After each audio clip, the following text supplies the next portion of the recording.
You're welcome back from the break. You're still watching NBC, your number one African TV station, right on 43.2. And we're going over to Angola, and we've also been joined by Funsho Smart Olamigo. Okay. Angola President Jose Eduardo dos Santos is being accused, okay, of receiving kickbacks. This is to do with apparently a dodgy Angola-Russian debt repayment deal. And it's saying that to the tune of $700 million. And at first I thought 7 million. So I said, let me look at it again. $700 million. That's a huge amount. Chicken change. Oh yeah, that's Funsho for you viewers. Money is no money to Funsho. Godwin, let's go to you first. $700 million, huge amount. I don't know what to say again because of Funsho's response. Yeah, that chicken is chicken change, change. right? So if it's chicken change, then it's not an important issue there. No, but I mean, on a more important note, let me say that it's an accusation. Mm-hmm. So obviously, we cannot criticize him for anything. Obviously, the report that was put out was actually by a foreign press anyway. So that's also after some time of investigations into the issue. So I think that I will be very cautious about this, any pronouncement on this story, given the fact that everyone who is accused of anything has to be, seen as innocent until probably, proven guilty. So I think that that's how I'm going to look at this story. But put within a certain context, I think that I would not be surprised if eventually it comes out that he actually did do that, because I think we've seen so many leaders who have actually gone that route, who have taken kickbacks, used their position to amass wealth, to abuse office. So I will not be surprised that this is the case. But again, I think I'll be very cautious about any pronouncement until he's taken through a particular process and found guilty, definitely found guilty of those wrong. The only problem is that I don't know what legal system is going to try him if really they're going to do that. So, because given his position as the sitting president, it's tough to usually get people to take him through that process, especially when those people have revered him for a long time. So let's see. Typically in such a situation, the country's Human Rights Commission can take up the issue. I know in some countries that's what happens. They set up an independent body, they investigate the issue, and then they come up with their findings. Hopefully there will be that independent body to do the same thing, but I'm not sure that they're going to come up with any findings against him anyway. That's what I think. Yeah. Funsho, most of the cases when he's being accused, nothing concrete right now, is usually those who've been in power and gone, then the system will go after them. But right now, he's the sitting president. You think they'll be able to bring anything against him? Well, first of all, and he's been in power since 1979. Mm-hmm. Yeah. The second after their war. First of all, this is a sit-tight leader. Yeah. Number two, Angola seems to be the number 2 producer of oil in Africa, after Nigeria, and then after that we have Guinea. So when you look at the enormous amount of oil deposit and oil production that they have on a daily basis, 700 million, did you say? Or did you say 700 billion? $700 million. That's why I said it's chicken change. Because you see, the amount of money that flows through the hands of these quote-unquote tiffin leaders, that is nothing. And you see, because the accusation is coming from a foreign group of people, whether media or... Because the media will get it from some source before they, I can guarantee you that this is basically factual. Yes, of course, I agree with you. Law needs evidence. And even the gentleman that is now the 19-year-old guy that is still in hospital and under watch and guard is referred to up to today, even in the second week after confession, after all of the stuff that we have seen, is referred to as a suspect. It's not really an accused yet. Until All right, there's they read enough his- evidence. Until they go through the legal processes and is proven guilty. Yeah. So Okay. you're right. It's not guilty until we've had. But the truth is, a sit-tight president, they have their way around them. They appoint. If it is a parliamentary system, they have a prime minister that is appointed by this single president. Whoever he appoints is the prime minister. And therefore, when it comes to attorney general and those people that are going to, unless if they want to prosecute him outside the country, but that won't even happen. Yeah.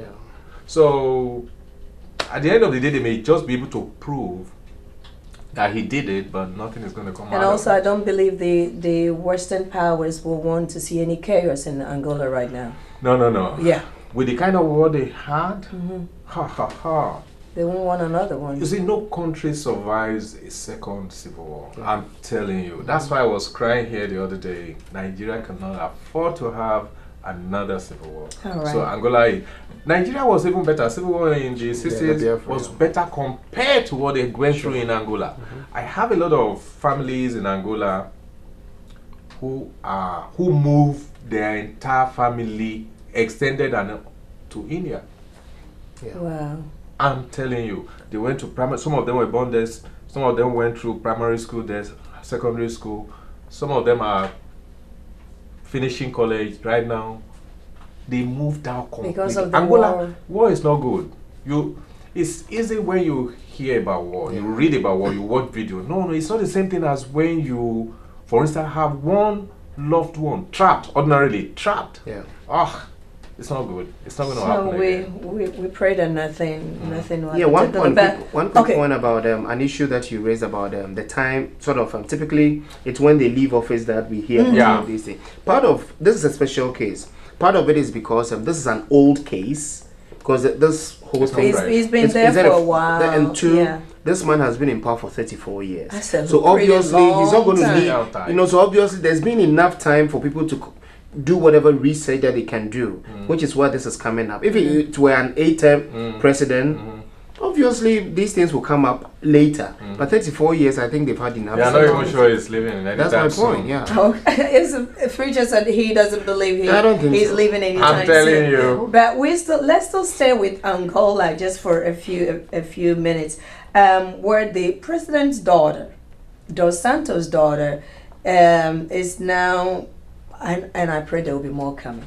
The first African female billionaire, right? Also turned out to be the president's daughter. And being the president's daughter, and now there is an accusation against your dad of siphoning $700 million, all the bells will be ringing. For sure.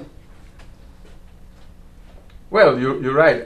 First of all, let's give it to her because she's not just pronounced the first billionaire in Africa, female billionaire by, say, an Angolan group or an African group. This is international, global. And so for them to put her there on their report that she's the first African billionaire, Female. female billionaire from Africa, it means that she deserves to be recognized as such. The problem I have, however, is the fact that, of course, she has shares in banks, in communication industry and all that. She has majority shares in all of those. But what I think Forbes and the other group may have failed to see, because before they put you there, it's not the question of how much money you have in the bank and all of that. They want to see how much of investment you have and how much of that is in cash, how much of that is in assets and all of that. That's what brings you to that level. But what I think they failed to see in this particular instance is the fact that the young lady is unmarried, she's young, seems to be hardworking and all of that.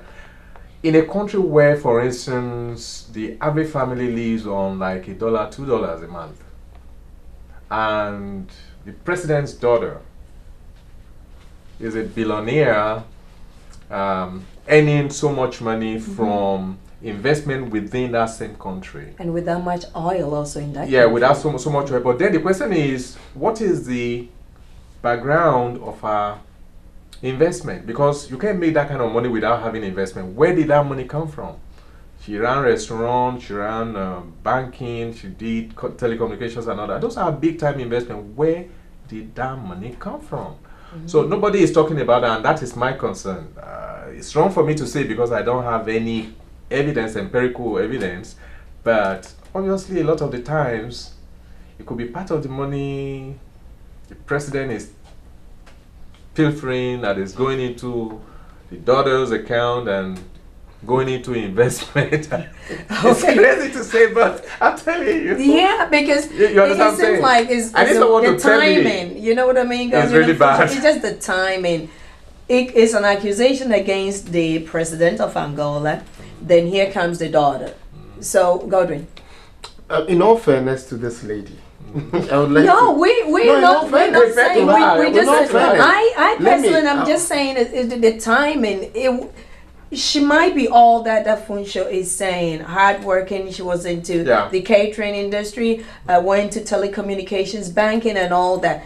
Then comes a report, and it's been there for a long time that your dad is saving out of $700 million.